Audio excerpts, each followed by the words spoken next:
them all what I'm made up. Strut down the hall, won't stop till I get enough. You know that feeling of uncertainty? The one just hanging in the air around U.S.-China trade. Whether you're like watching the markets closely or even just noticing prices. It's hard to ignore. Yeah, it really is. It affects so much. So today we're doing a deep dive. We're looking at the latest based on a recent Financial Times report, trying to, well, cut through some of the noise. Trying to figure out what's really happening between these two economic giants. Exactly. And our mission for you, the learner, is basically this. Get clear on what China's actually demanding now to even restart talks and figure out the real state of communication, move past the headlines. And what jumps out right away, looking at this FT piece, is how different the story sounds depending on who's telling it. China versus, well, some of the signals we've seen from the U.S. A big disconnect. Yeah, seems like it.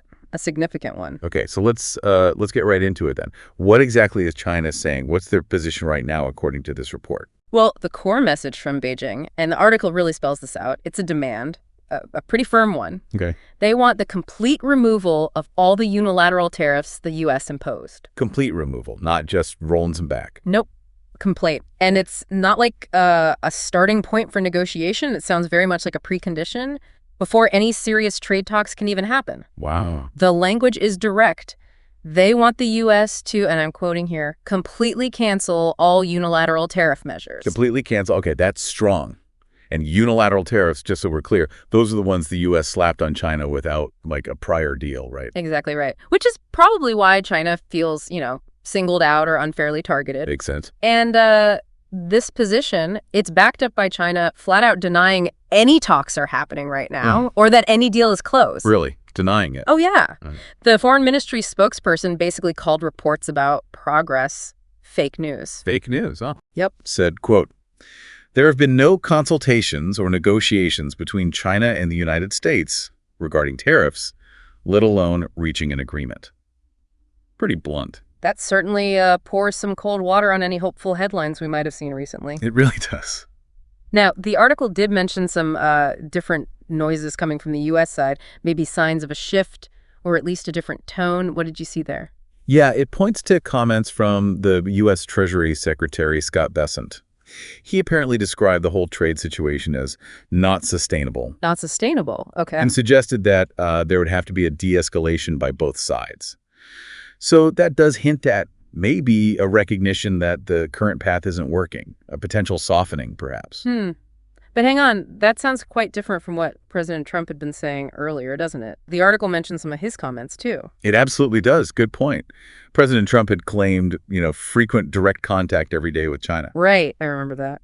And he had suggested tariffs would drop substantially, and a deal could happen pretty quickly. So total opposite ends of the spectrum, almost. Pretty much. And the article really highlights that contrast, putting those optimistic U.S. statements right next to China's flat denial. It's like, are they even talking about the same situation? It really feels like two different realities being described. And this all came after another round of tariff hikes, didn't it? Remind us about the scale of those. Yes, the article recaps that. It was a sort of tit-for-tat thing. The U.S. added another 145% in tariffs. 145%. Wow. Yeah. And China hit back with 125%.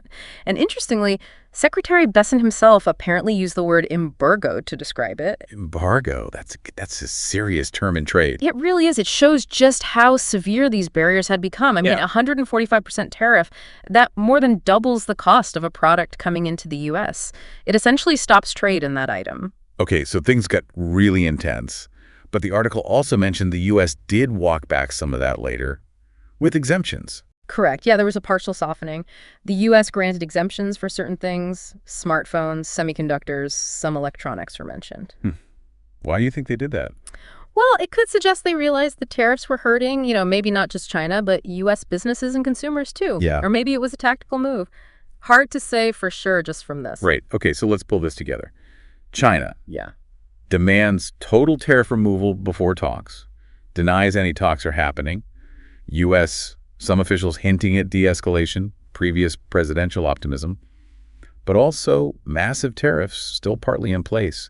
What's the thinking behind China's really firm line here? Well, the article suggests it comes down to a core argument from China.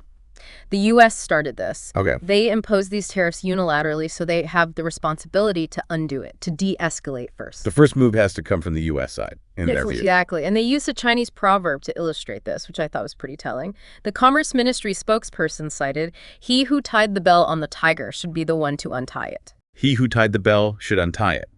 So the initiator of the problem has to fix it. Precisely. Yeah. It frames the U.S. as the one who created this mess, the one who tied the bell. So it's on them to take the first step to resolve it. It's not just like a debating point. It seems to reflect a fundamental view they have. That really paints a clear picture of their perspective. The U.S. tied the bell on the tiger of this trade war. Yep. And the spokesperson also added that China is open to talk, but only on the basis of equal dialogue and consultations. Right. They explicitly rejected tactics like pressuring, threatening, and extorting.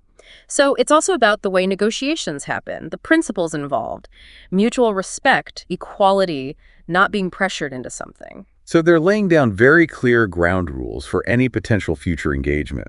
It's not just what gets discussed, but how. Seems that way. Very much about the principle of the thing. What are the analysts saying? Particularly those closer to the situation in China. Does the article give any insight there? It does touch on that. Chinese analysts, according to the piece, think these really high U.S. tariffs make it politically difficult for Beijing. How so? Well, it's hard for them to be seen as, backing down or giving concessions unless the U.S. makes a really significant move first. It's about saving face, domestic politics. The political dimension, right. And there's also the idea that President Xi Jinping wouldn't just jump into direct talks with President Trump on this without a lot of groundwork already done. So lower-level talks, agreements on principles needed first. That seems to be the thinking, yes. Yeah. Too sensitive, too high stakes for a top-level meeting without a clear path forward already laid out. Okay, so it's a mix of the economic reality of the tariffs, the political optics, and the diplomatic principles. Very complex. Definitely. And if this standoff continues, if they can't bridge this gap, Yeah. What's the bigger risk here? The article mentions something quite significant. Yeah, it briefly raises the possibility of hard decoupling. Hard decoupling. What does that actually mean in practice? Well, it's more than just less trade. It could mean supply chains fundamentally shifting away from China, separate technological ecosystems developing, a much more fragmented global economy overall. It would impact everything, really, innovation, investment. So a real separation of the two economic spheres. That's the potential long-term risk if these tensions aren't resolved, yeah. The longer this goes on, the more that risk increases. Okay. So let's try to summarize what we've unpacked from this Financial Times report in our deep dive today. That's good. The big takeaway seems to be China's laying down a clear marker, complete removal of all U.S. unilateral tariffs before any real trade talks resume. Right. That's the prerequisite. And they're flatly denying any negotiations are currently underway or that a deal is close, which directly contradicts some earlier, more optimistic noises from the U.S. side. Absolutely. The narratives just don't line up. Underlying this is China's view that the U.S. started it. Yeah. The U.S. needs to make the first move to de-escalate the whole who tied the bell idea. That principle seems key. And all this is happening against the backdrop of these incredibly high tariffs, even with some recent exemptions, and carries this risk, this shadow of a potential hard decoupling.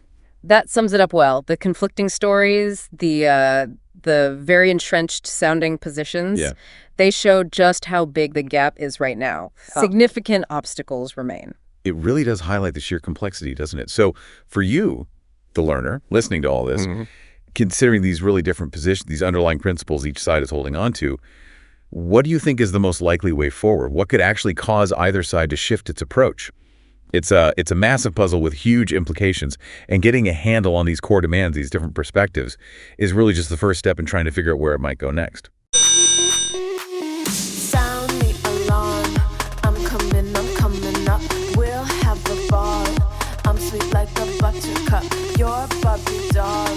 Show them all what I'm made of. Strut down the hall. Won't stop till I get enough.